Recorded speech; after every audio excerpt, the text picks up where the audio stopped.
پر پورے دین اسلام کی عمارت کھڑی ہے، ان میں سے ایک بنیادی عقیدہ عقیدہ آخرت ہے۔ ہم جو کچھ بھی یہاں اعمال کریں گے اور جس طرح کا بھی ہم یہاں وقت گزاریں گے، صبح قیامت اللہ کے حضور ہم حاضر ہوں گے اور ہمیں اس کا حساب دینا ہے۔ قرآن مجید میں جو حساب کا تذکرہ کیا گیا ہے، وہ تذکرہ بڑے انوکھے انداز میں کیا گیا ہے۔ اللہ کریم نے فرمایا فَوَرَبِّكَ لَنَسْأَلَنَّهُمْ أَجْمَعِينَ، محبوب تیرے رب کی قسم ہم ضرور ان سے حساب لیں گے، ہم ضرور ان سب سے سوال پوچھیں گے۔ اللہ فرماتے ہیں حبیب میں نے ان سب سے سوال پوچھنا ہے۔ کیا پوچھنا ہے؟ اما کانوا یعملون، وہ جو عمل انہوں نے کیے، وہ جو عمل یہ کرتے تھے، اس کے بارے میں ضرور ان سے سوال پوچھنا ہے۔ قیامت والے دن ہر شخص سے سوال کیا جائے گا۔ ثم لتسألن یومئذ عن النعیم، اللہ فرماتا ہے ہر نعمت کے بارے میں تم سے پوچھوں گا۔ نبی رحمت نور مجسم شفیع معظم صلی اللہ تعالی کے حضور یہ دعا مانگا کرتے، اے اللہ مجھ سے آسان حساب لینا۔ حضور سے کیا حساب ہونا ہے؟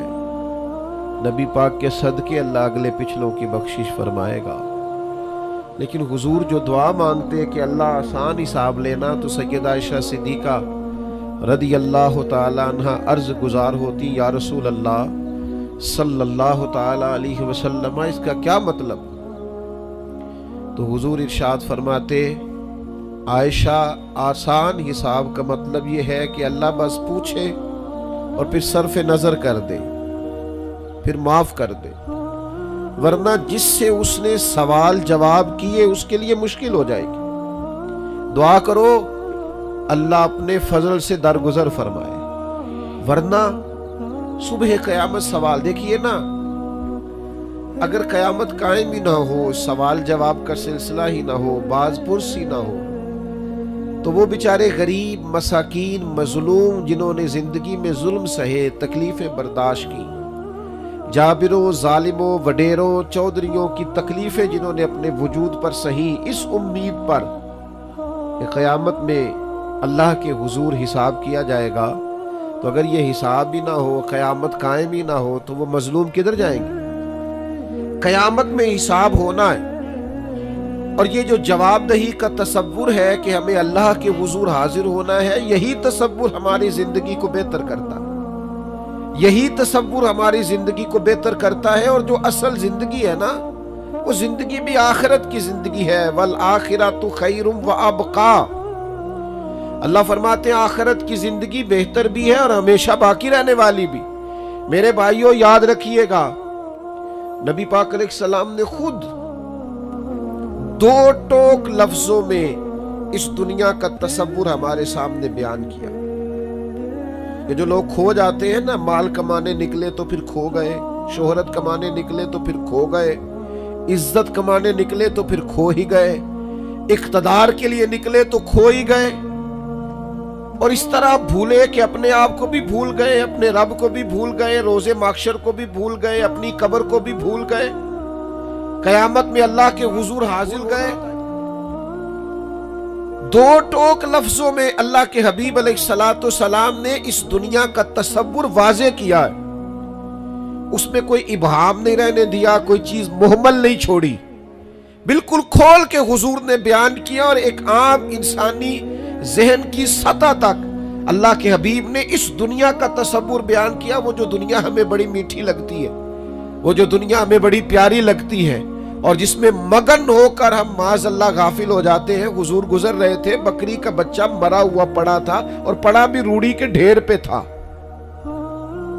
کریم اسے دیکھ کے رک گئے، اور بالکل ایک عام انسانی سطح کے مطابق حضور نے سوال کیا، بالکل سادہ آدمی بدو بھی سمجھ جائے۔ کریم فرمانے لگے یہ بکری کا بچہ مرا ہوا روڑی کے ڈھیر پر پڑا ہے، مجھے بتاؤ اس کے مالک کی نظر میں اس کی بھلا کیا قیمت ہوگی؟ عرض کی یا رسول اللہ صلی اللہ علیہ وسلم، جسے روڑی کے ڈھیر پر پھینک دیا گیا ہے اس کی بھلا کیا قدر و منزلت ہو سکتی ہے؟ تو حضور نے فرمایا سنو پھر، اللہ کی نظر میں بھی اگر دنیا کے مال کی قیمت مچھر کے پر کے برابر بھی ہوتی تو اللہ کبھی کافر کو ایک گھونٹ پانی کا نہ دیتا۔ اس کی کوئی قیمت نہیں دنیا کے مال کی، اس لیے تو کافر کو بھی دیا، اس لیے تو فاسق کو بھی دیا، اس لیے تو ظالم کو بھی دیا۔ بے ایمان اور بددیانت کے گھر میں بھی بہت سارا مال و دولت ہے، ہاں جس کے ساتھ وہ بھلائی کا ارادہ کرتا ہے اسے اپنے دین کی سمجھ عطا فرماتا ہے۔ مال بھی ہو، دین کی سمجھ بھی ہو، گھر میں وسعت بھی ہو اور عبادت کا جذبہ بھی ہو، انسان کی تجوری بھری ہوئی بھی ہو اور غریبوں کے لیے اس کا دل بھی کشادہ ہو، اسے اقتدار بھی حاصل ہو اور اس کے سینے میں مظلوم کا درد بھی موجود ہو۔ اب یہ ہے کہ رب کریم نے اس کے ساتھ بھلائی کا ارادہ فرمایا۔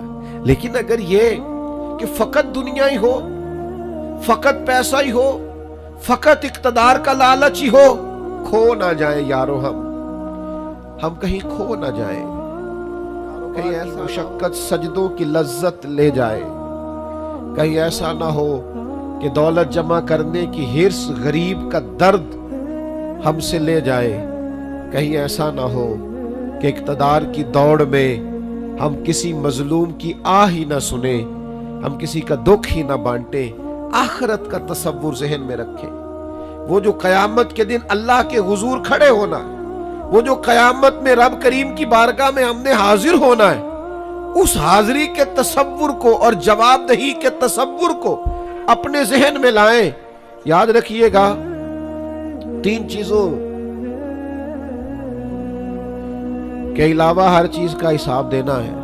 ایک سر چھپانے کے لیے جھونپڑی مکان، ایک پہننے کے لیے کپڑا، ایک کمر سیدھی کرنے کے لیے غذا، اس کے علاوہ جو کچھ بھی ہے اس سب کا حساب دینا ہے۔ نبی رحمت صلی اللہ تعالی علیہ وسلم نے جو حدیث بیان کیا نا حساب کے لیے، آپ یقین کریں پوری روح متوجہ ہو جاتی ہے، انسان کے جتنے لطائف ہیں وہ سارے بیدار ہو جاتے ہیں، اس کے باطن کے اندر تک گہرائی تک وہ لفظ اترتے ہیں۔ میرے کریم فرماتے ہیں رب قیامت کے دن بندوں سے فرمائے گا کیا میں نے تیرے لیے کان اور آنکھیں نہیں بنائی تھی؟ کبھی اندھے سے مل کے دیکھے نا، کبھی بہرے سے بات کر کے دیکھے نا۔ رب فرمائے گا کیا میں نے تیرے لیے کان اور آنکھیں نہ بنائی تھی؟ اللہ فرمائے گا کیا میں نے تیرے لیے جانوروں کو کھیتوں کو مسخر نہیں کیا تھا؟ ہر جانور پر تو سواری کرتا ہے، جانوروں کے گوشت کھاتا ہے، جانوروں کا دودھ پیتا ہے، کھیت کے اندر ہل چلاتا ہے، اناج ہے، پھل ہیں، سبزیاں ہیں۔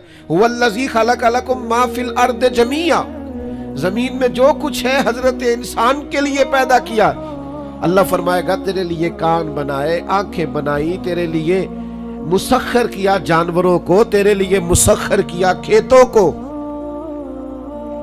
پھر رب کہے گا میں نے تجھے خوشحالی دی، میں نے تجھے سرداری دی۔ پھر اللہ فرمائے گا یہ بتا کیا تجھے مجھ سے ملنے کا یقین نہیں تھا؟ کیا تجھے یہ خبر نہیں تھی کہ تیری رب سے بھی ملاقات ہوگی، تجھے اللہ کے حضور بھی حاضر ہونا ہے، تجھے اس کا یقین؟ اور حدیث پاک کا جو آخری جملہ ہے وہ ہر دل پر دستک دیتا ہے۔ حضور فرماتے رب فرمائے گا میں بھی آج تجھے اسی طرح ہی فراموش کر دوں گا جس طرح تو نے مجھے بھلا دیا تھا۔